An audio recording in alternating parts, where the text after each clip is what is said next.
This week on The Wheelhouse: government spending, energy policy, and Killingly.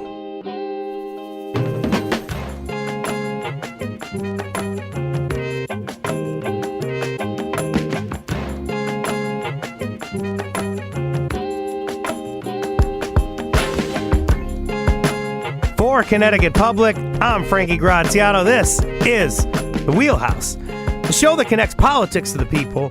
We got your weekly dose of politics in Connecticut and beyond right here.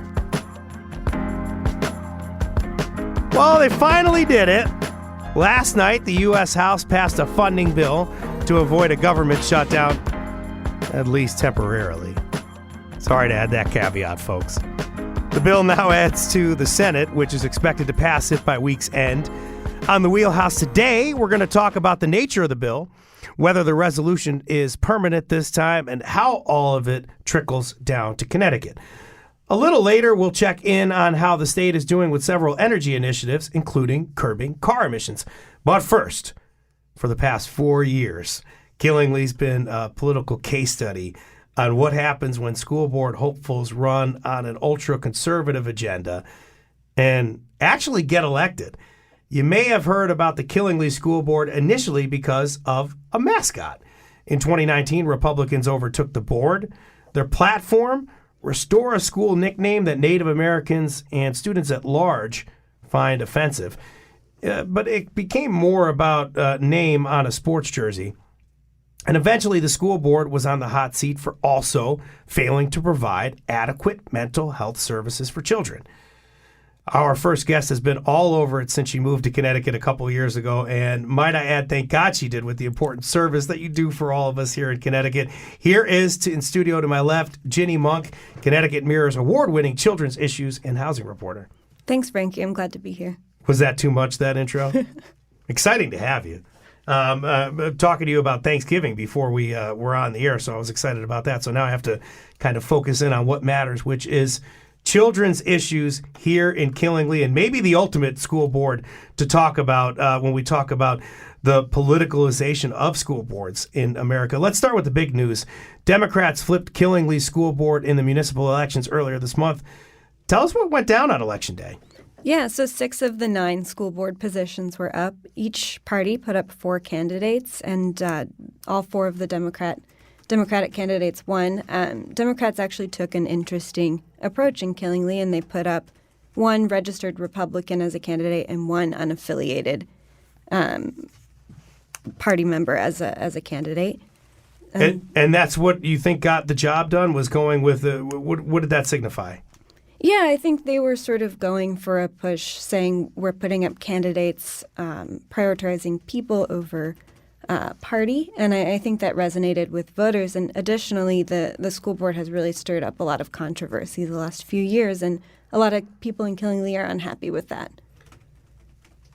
The mental health center in particular, you think that was what a lot of people were unhappy about in Killingly? Yeah, I think so. I think people have been upset with the perception that all people hear about Killingly is negative stuff, which is something a lot of voters want to see changed.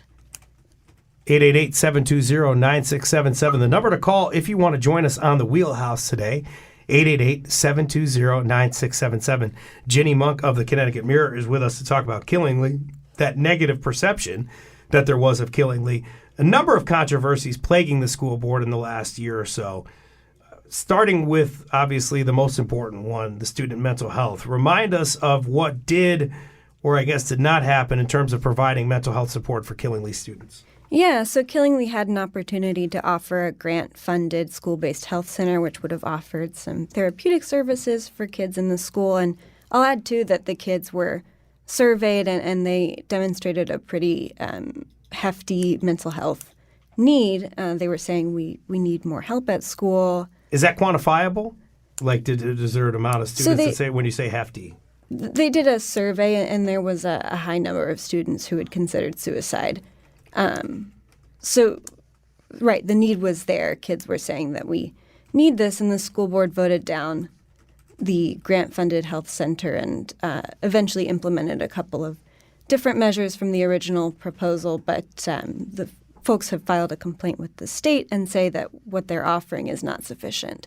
So you're saying there's this hefty need, and we know how children were doing. This was like the ultimate Tinder and the spark, right? Because you have, we can get into the mascot issue just a little bit, but you have that, and now the school board has the children to take care of in a pandemic where there is this hefty need, as you mentioned. Why would a school board not want to provide these mental health services? Like why? And they're getting the money. So why did this not happen? Why did this become so divisive? I'm not understanding it. Yeah, so there was a lot of discussion with sort of political buzzwords more commonly heard from the right side of the aisle, things like parental rights. There was concern about whether counselors would talk with kids about gender identity, abortions, things like that. And sort of, again, underlying all of that was the parental rights concern that kids would get care at school without their parents' permission. So eventually the state has to look at this, as you were just mentioning. There's now sort of a probe? Yeah, so some parents, students, residents of Killingly filed what's called a 10-4B complaint with the state, which is essentially saying, hey, our local district is not following the educational interests of the state. So some context to that is that the state of Connecticut has demonstrated in a few ways that it's interested in ensuring kids have proper mental health care at school. So we saw that as a theme in a recent legislative session. The Department of Education has introduced some programming to help support kids' needs at school. So they filed this complaint, and actually today begins the hearing, the official hearing, and the state has the option to essentially make Killingly implement different measures. So let's just focus on that, because as soon as you're done with me, you're going to jet out of here to go cover that. That's in Hartford, right? Yes. So we have the new school board in place, but how long is it going to take for them to actually be sworn in or whatever? So their first meeting is scheduled toward the end of this year, but like I said, the hearing starts today. So you would have the old school board members there, correct? Correct. And now what kind of probe are they facing? This is the State Board of Education that's administering this 1040B or 10-4B, excuse me? That's right. They've convened a 3-member panel who's going to hear results of an investigation that the state conducted into the local school board. They're going to hear from Killingly's attorneys today, likely some of the school board members, and just kind of decide next steps from there. So when we're talking about that, is that like a financial penalty that Killingly could pay? Like what could be the result of this 10-4B? So if they decided to act on it, it would most likely be in the form of a remediation plan, so saying these are the steps you need to take in order to meet the educational interests of the state. So you have the remediation plan, but I think so they would potentially put this in place. You have the 3-member panel. Is there anything else that we need to know about that's going to happen at this meeting? Are these meetings contentious? How is one factor I think you were telling me about beforehand was the potential cost for Killingly. You get this grant-funded mental health center and you don't take it, and now there could be a cost because you have attorneys that you have to pay for. Right. So they've been paying their attorney sort of throughout this process, which has been quite long. The complaint was initially filed in the spring of 2022. Their attorney came on a few months later, but they have paid a substantial amount in attorney fees. And I think sort of added to that for voters in Killingly and several of the new candidates I talked to is that they're also giving up an annual grant from the state in order to keep the Native American mascot that people have said is offensive. That's where we're going to go now. So there's the criticism over its decision to reinstate an offensive school mascot. And Ginny, I covered this for us locally, and I also talked to folks at NPR about it. So I talked to this guy who is Phil Hecken. He works for this thing called UniWatch. So if you know about sports, there's this thing where they just pay attention to all the different uniforms that people wear and variations and things like that. And this guy is like the foremost expert that I could find that could tell us about mascot changes in the country. And he says this was the first one to change a name considered to be offensive and then restore it. So, like, tell us a little bit about why this became such a contentious issue in the town. Right. So when this school board that had seen the controversy was elected, they ran on saying we're going to change the mascot back. And they did that, although the students had voted on the new mascot. And by doing so— Red Hawks. Correct. Red Hawks. And, by all accounts, the students aren't really using the offensive mascot. It's not on their jerseys. That's not how they refer to themselves. But the school is still giving up about $100,000 a year in state money to hold on to this mascot. That's where I was going to get to. So I'm glad that you got there. But so let's kind of sum this up and put this all together. You have this 10-4B that's costing money for attorneys, and now you have $100,000 or so to keep the mascot in place. That's right. So I could imagine that this kind of boiled over, and maybe this is why people in the town came together on Election Day and changed the way that the school board looks. Yeah, I think you're right there. Voters are not liking sort of the way money has been spent on these fights instead of on students. And, again, really a lot of people are upset about sort of the statewide and even national perspective of Killingly. So just focusing on the new folks that are going to be on the school board, I would imagine, are they coming together? Are they saying that maybe we'll change the mascot name back? Are they saying that we'll address student mental health? What are they saying? Yeah, so of the ones I talked to, the mascot and mental health were sort of the two big themes. But on the mental health, some of that will depend on the decision from the state, because by the time they come into office, they might already be on a remediation plan with the state. So do you think it's kind of in a good place? Are we going to, just to kind of go back to some of the things that you said earlier, there was concern about parental rights, counseling for abortion, some of the things that we've been hearing in school boards across the nation. So Killingly, the reason why I always talk about it, the reason why I'm dramatic about it and I say it in one word is because this is really crystallizing the discussion that we're seeing nationally. So do you think that this is in a place that could change now that the makeup of the board has changed? Yeah, I think the kids in Killingly can possibly look forward to some new services. And I think you're hitting on something really important there with that these are national issues that are sort of being decided on a local level, right? So it's notoriously hard to get people to turn out for local elections, but they're so important, particularly in the lives of kids in the community. Terrific place for us to end our conversation. You're just so terrific in covering not just this issue, but also in housing matters in the state. So please pay attention to Ginny Monk's reporting. It's very important. You can find it at ctmirror.org. Thank you so much for coming on today. And thank you for joining us in studio as well, Ginny. Thanks, Frankie. From Connecticut Public Radio, this is The Wheelhouse. I'm Frankie Graziano. If you want to talk to us today, call us 888-720-9677. This Killingly School Board saga, important as we mentioned, continue to follow Ginny's reporting. Up next, phasing out fossil fuels.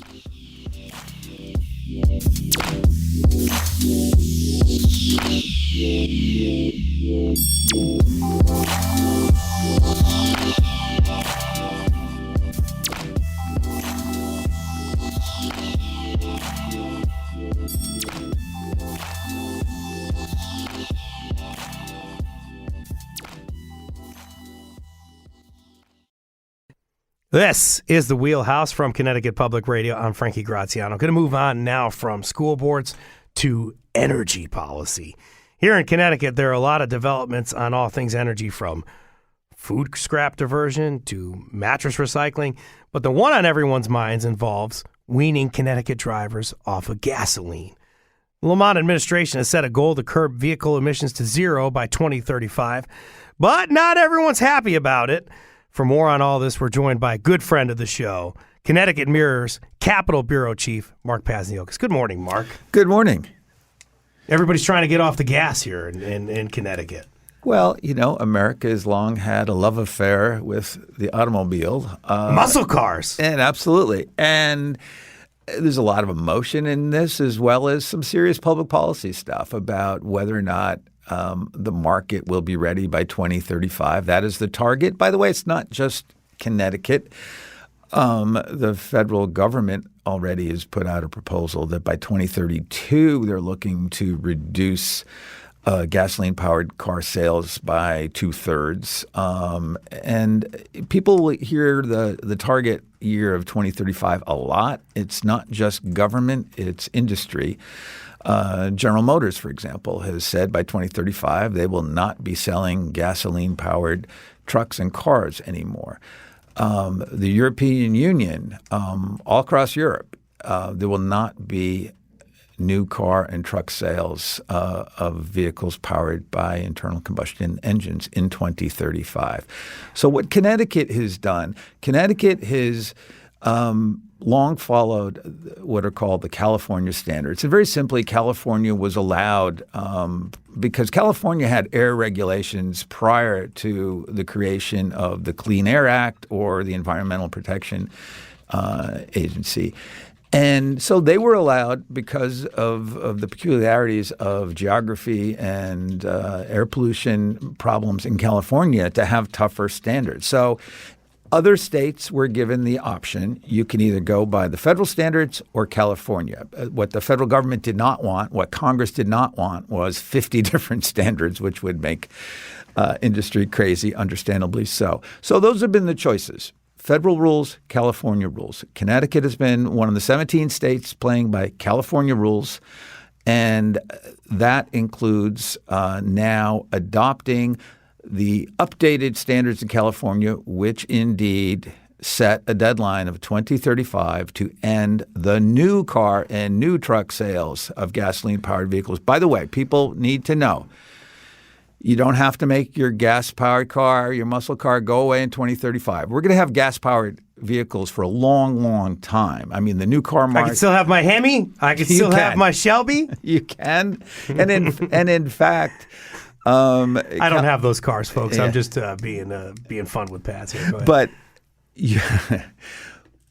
But there also will actually be some new car sales after 2035 that will have gas engines, plug-in hybrids. That's sort of a separate category, and plug-in hybrids will be okay.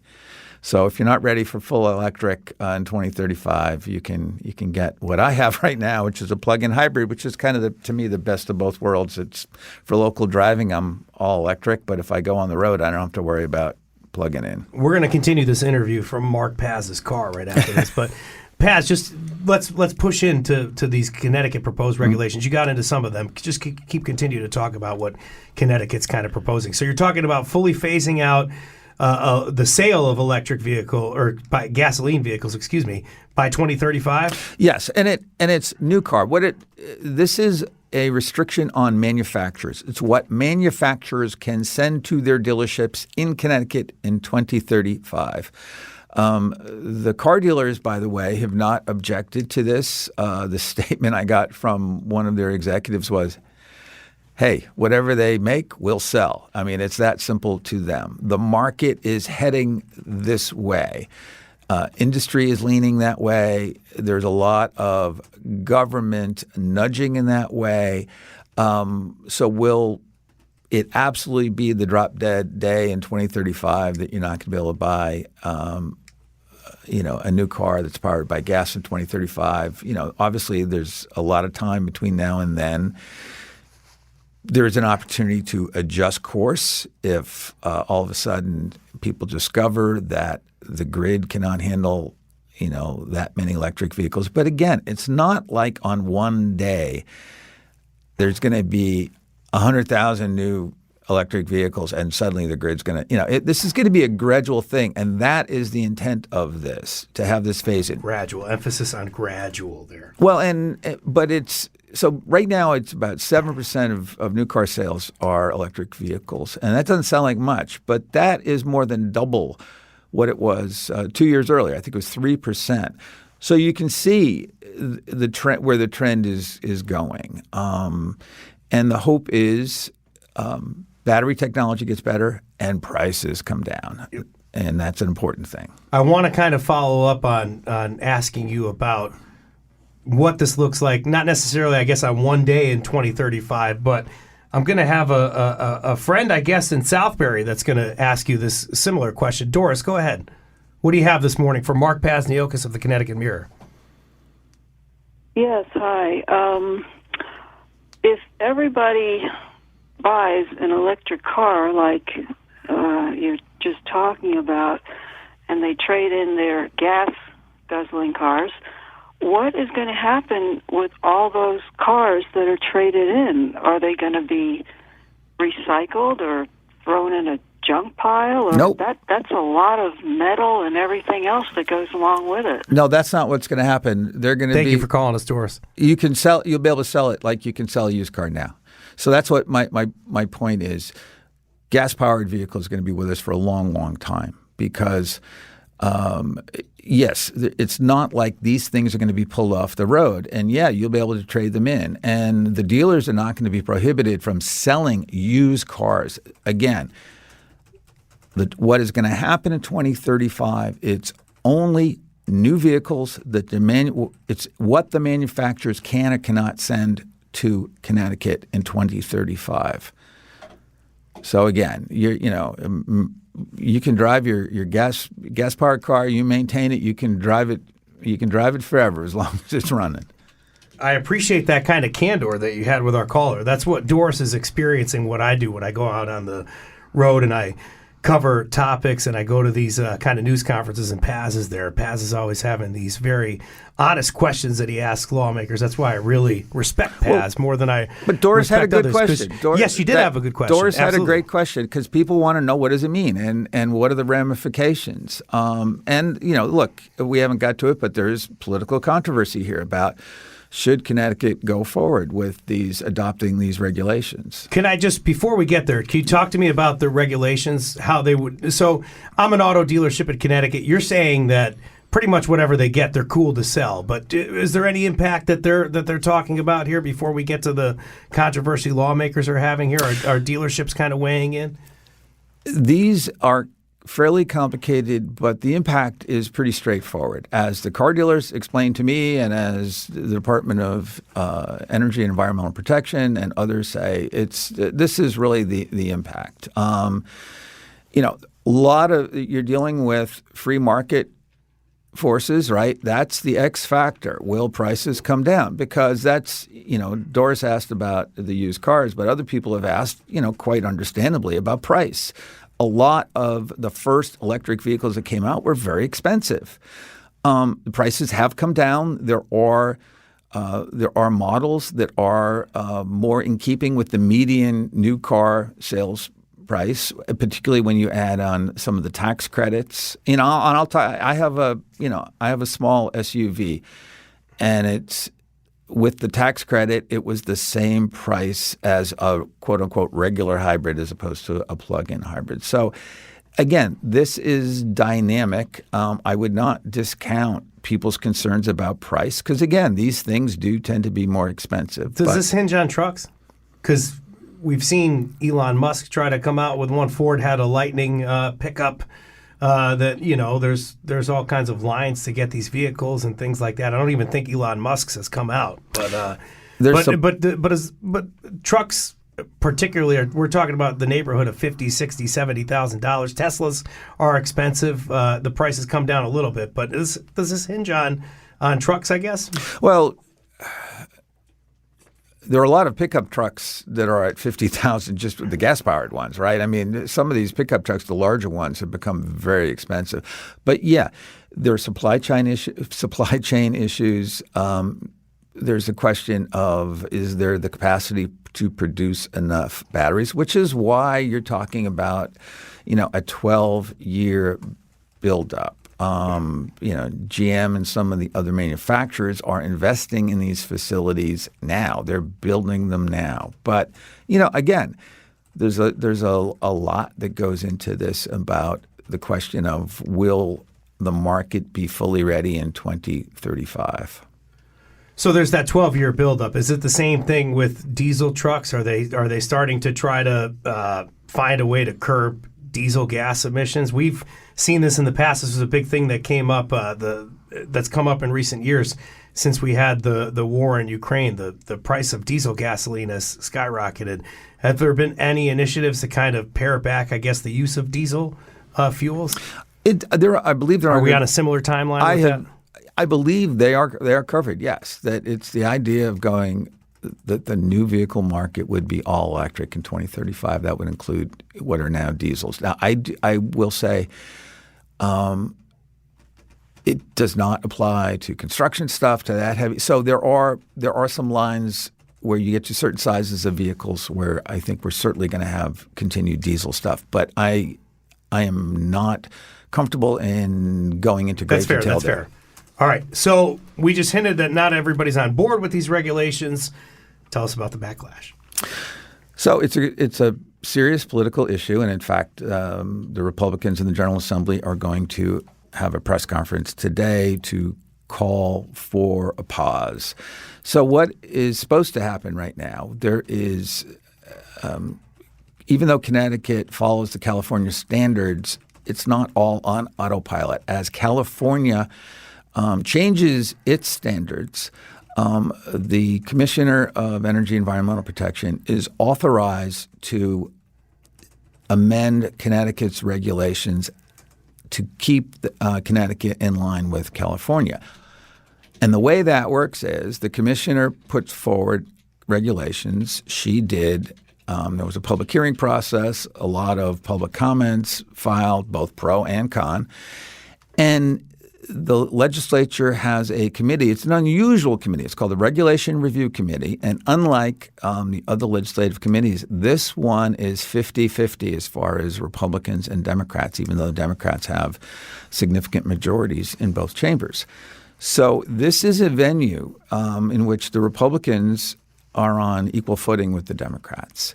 Now, the standard for review generally is what the lawyers like to call legal sufficiency. In other words, regulation review is not supposed to be the place where you're going to have the policy debate about whether this is good, bad, or in between. That is the job of the full legislature. So the argument here is the Lamont administration has said these regulations clearly meet that standard, and the Attorney General has indeed signed off, and that is the process. Flip side is, the House and Senate Republican leaders say, well, wait a minute, this may be technically true that it meets legal sufficiency, but this is a major policy change, and this should come before the full General Assembly. So I believe what they're going to be asking for is that the Regulation Review Committee, which is right now scheduled to vote on this on November 28th, that they hold off and that there be a hearing in the full General Assembly. And let's not ignore the politics. It's a good political issue. I mean, people get very passionate about this. So the question is, will this have traction in the next year for both the General Assembly session and the campaigns? Everybody's up for re-election in 24. So is it Lamont and Attorney General William Tong, are they technically in opposition here of these House and Senate Republicans, or at least are they saying that maybe this shouldn't go through the legislature? What's kind of the response? Well, I guess I'm looking to find out here. Maybe this is a better question. Should this go through the state legislature? Well, again, it depends on your point of view on that, right? I think. Is this more political, or is there some? I guess that's why you said it's a fascinating political conversation. I would call it an asymmetric argument. They're really not arguing over legal sufficiency. I don't think as much. The Republicans are saying, okay, Attorney General Tong, let's say you're right on legal sufficiency. We believe it is still enough of a public policy change that this should be revisited by the entire General Assembly. So Lamont is comfortable with what his commissioner, Katie Dykes, has put forward. His view, and he said he has spoken to executives in the automotive industry, and he is comfortable that this is a slow and steady build up to 2035. And that, his take is basically everybody just take a breath. Your cars are not going to go away on 2035. Your gas-powered cars are not going to be rendered valueless. In fact, who knows? Maybe they become more valuable because you'll still be able to sell them. But so he's saying this is definitely in keeping with laws that the General Assembly has adopted. Most recently in 2004, they re-upped with the California standards. There was a law last year about specifically medium-duty and light-duty trucks that were not specifically covered before. So it's not like the legislature doesn't have its fingerprints on this. But again, the Republicans are saying, yeah, that's true, but this is a more significant jump forward than perhaps was not anticipated back in 2004 when people were talking about low-emission vehicles, not zero-emission vehicles. Paz was already effectively able to answer one question from a listener, so maybe you can ask the Oracle a question here. 888-720-9677, 888-720-9677.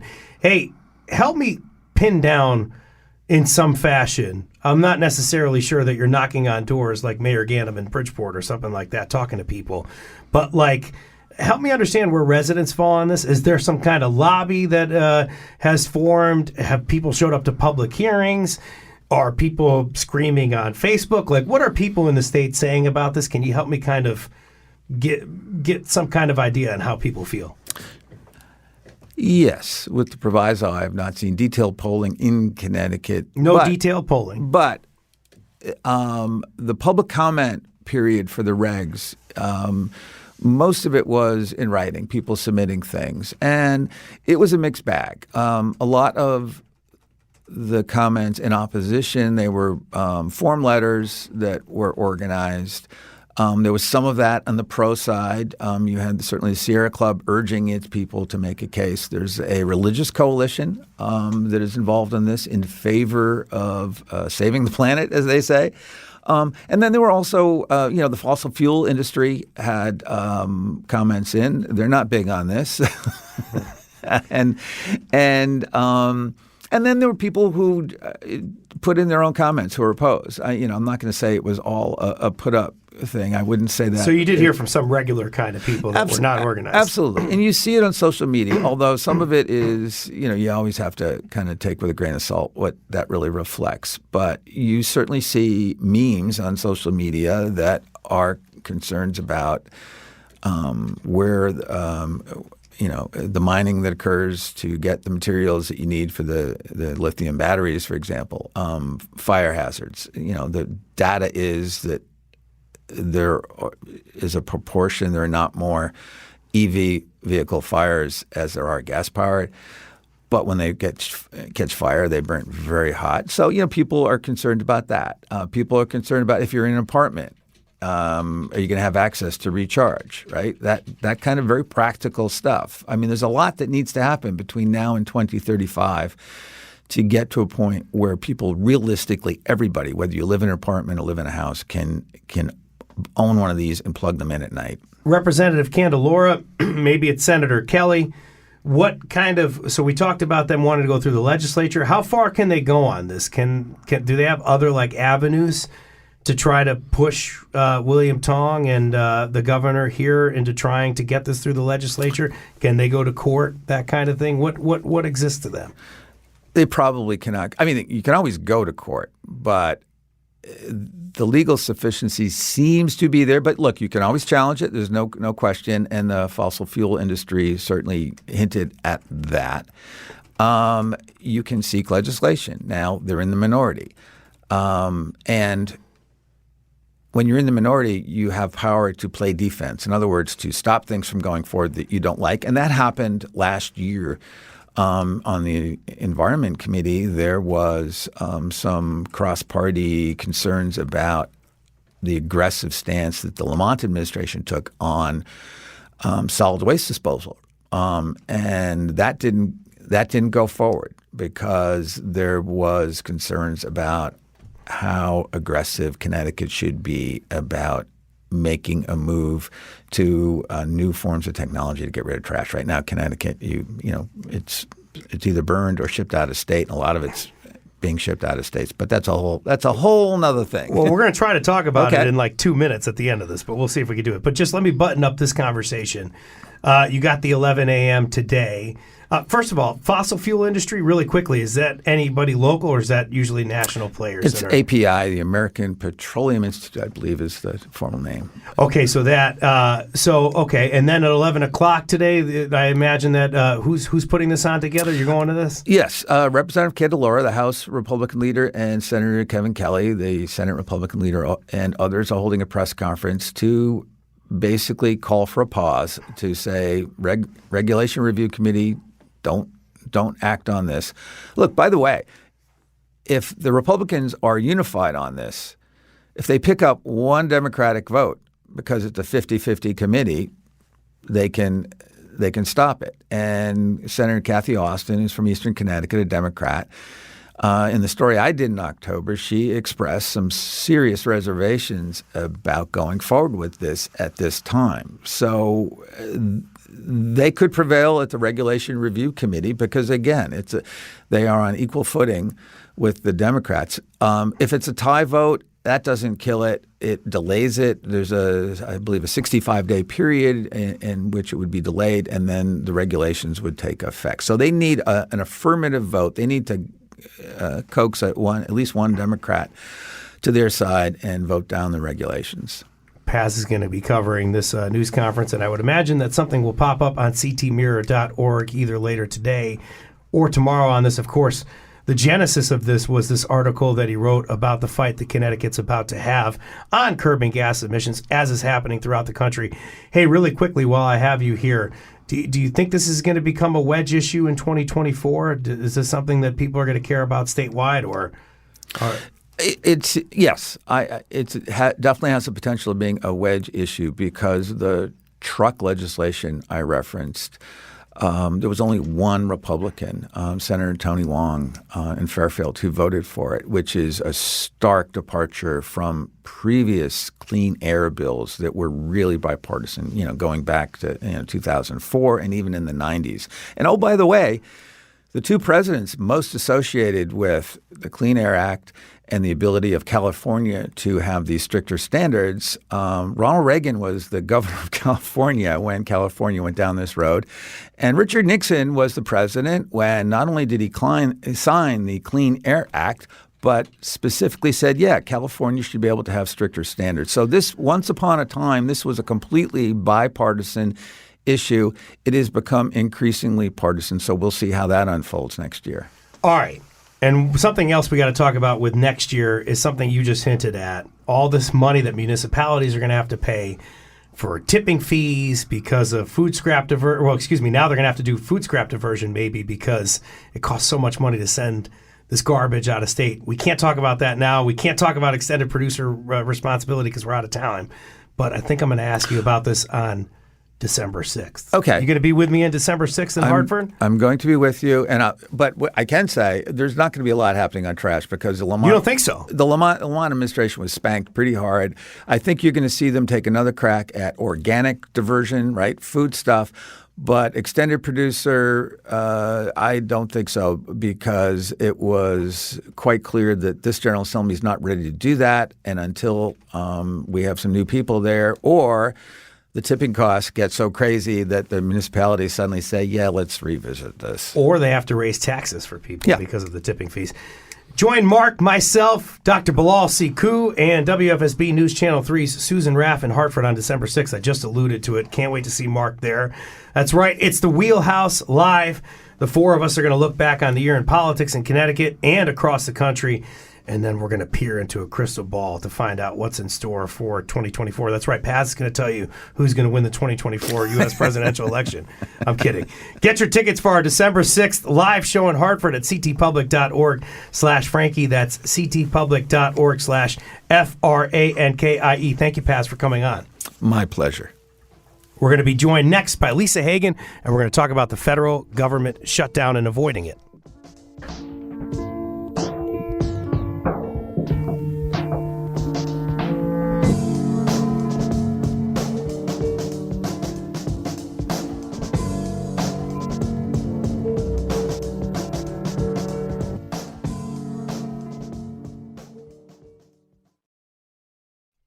This is the Wheelhouse from Connecticut Public Radio. I'm Frankie Graziano. Energy policy, big sticking point right now in Connecticut. In Washington, it's all about government spending. Congress had until this Friday to avoid a government shutdown again. They still do, but just last night, the U.S. House passed a bill to temporarily fund the government. The Senate's expected to do the same later this week.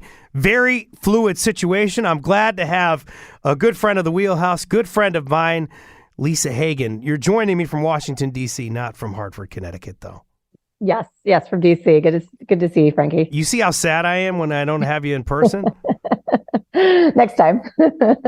Connecticut Mirror federal policy reporter also works for Connecticut Public, too. Just quickly, it seems like Congress back on track to fund the federal government, at least temporarily, right?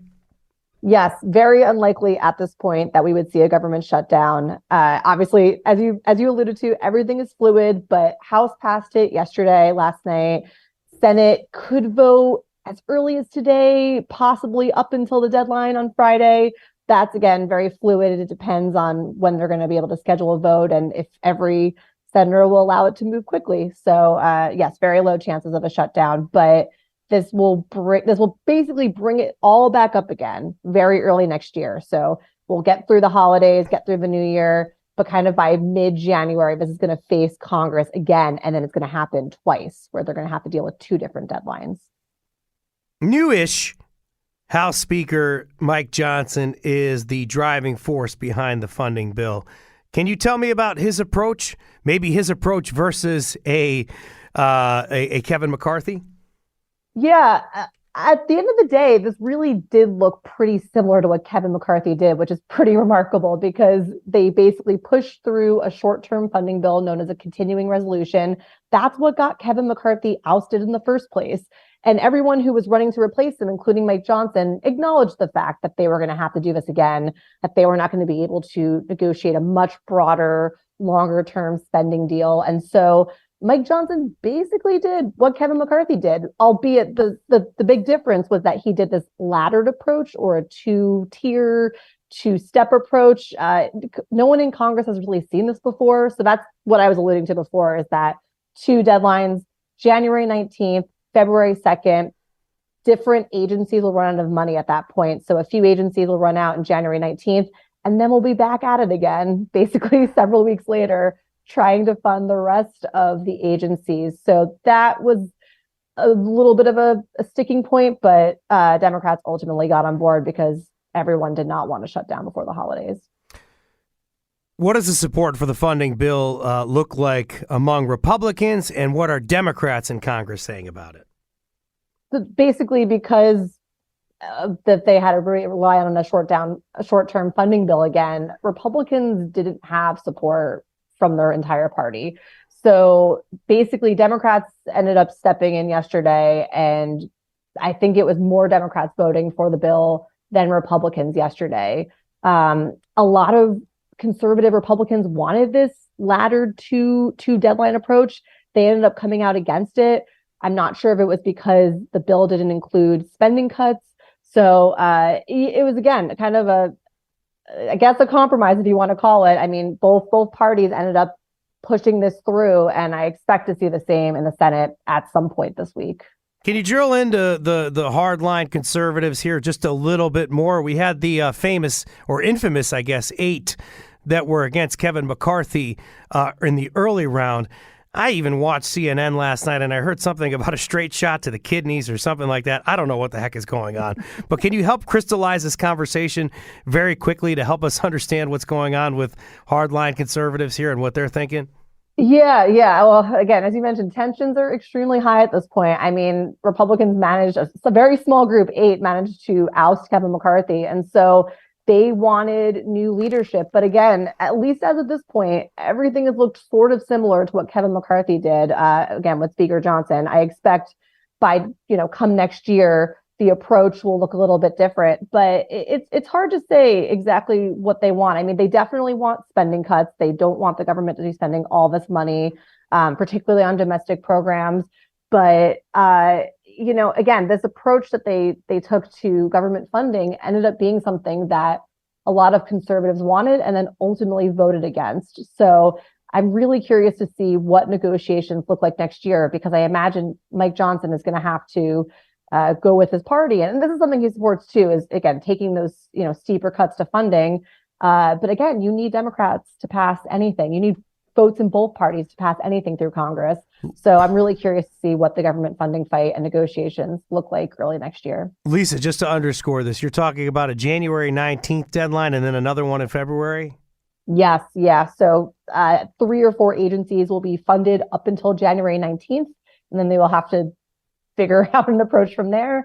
And then just a few weeks later, on February 2nd, the rest of funding will be up again. And the big one is defense being in that later date, because I imagine for national security purposes. You talk about defense. It's going to be an interesting time for federal workers, maybe in the Coast Guard, something like that, over the next couple of months as they look towards this deadline. So tell me about the ripple effects of a government shutdown on Connecticut's economy in workforce, and what we could see if there is no deal agreed on in January. Yeah, I mean, the implications are the same as last time. I mean, federal workers, and there's, a decent amount of them in Connecticut, would be furloughed. Basically, a lot of workers that are deemed, I guess a word of it is essential, they have to continue to work. So like the military, like the Coast Guard, and they don't see pay until the government gets funded again. So a lot of people could go without paychecks for a while. Again, because the way the deadlines are staggered, these would only be partial shutdowns if they were to happen. Obviously, that February 2nd deadline, a little more crucial because it's funding for more than half of agencies. So federal workers furloughed, people not seeing paychecks for a while. A lot of essential services, though, do go on in a shutdown. I imagine they get worse as it goes on, but Social Security, Medicare, VA benefits continue to get funded. It is possible, though, in a prolonged shutdown, and again, in a bit of a fuller shutdown, you could see cuts to certain nutrition programs for low-income families, certain education programs like Head Start. That was the fear about a month and a half ago, and I imagine those fears remain if we see shutdowns early next year. And Lisa, just about 30 seconds to do this, but at least the low-income energy assistance community, people that need this, they're not going to have to worry necessarily. There's already been a deal reached to help them? Yeah, they'll be getting funding through LIHEAP, the federal program, and there's a lot of money allocated towards that. Biden did have a domestic package for additional funding for LIHEAP, packaged with a lot of other things like childcare and high-speed internet. I don't know where that stands. So there is additional money on the table for states like Connecticut, but we'll just have to see if this passes. And again, government funding being the highest priority at this point. Thank you so much. Our woman on Capitol Hill, my good friend Lisa Hagen, thank you so much for coming on The Wheelhouse. Thanks, Frankie. One more time before we go, you're going to join us for The Wheelhouse, hopefully live in Hartford, December 6th at 6 p.m. We got a powerhouse panel. We're going to recap 2023, look ahead into 2024. Maybe you'll take home Ollie the Octopus. Maybe you'll meet a surprise guest. Exciting stuff. ctpublic.org/Frankie. To get a ticket, ctpublic.org/FRANKIE. Today's show produced by Meg Dalton, and she did a fantastic job today. A lot of moving parts. Our technical producer, Kat Pastor. Tess Terrible, thank you so much for helping us out. Special shout out to awesome interns Joey Morgan, Letitia Peters, during their very last week with us. Download The Wheelhouse anytime on your favorite podcast app. I'm Frankie Graziano. This is The Wheelhouse. Thanks for listening.